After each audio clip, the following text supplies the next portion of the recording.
Hi there, what's up? In this video, I'll give you a quick guide on how you can enable recording in Google Meet. So, the first thing that you will have to do is start your meeting if you haven't already. So, just wait for it to load.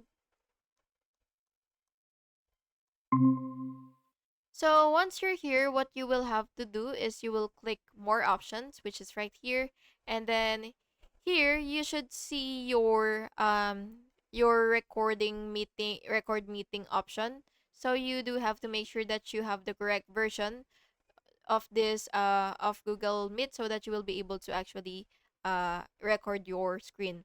So as you can see, the recording is unavailable because you're not allowed to record this video call. So you have to make sure that uh that the meeting that you've joined in allows recording. So yeah, you do have to make sure that first. But if it does allow uh recording, then you will just have to click this record button right here, and then the recording will start and participants will be notified.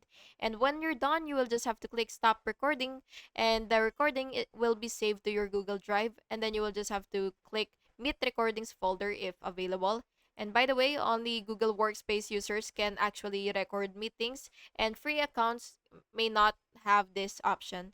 And yeah, that's basically just it. I hope you found this video helpful. And if you did, please make sure to like and subscribe for more videos like this. Thank you and have an awesome day.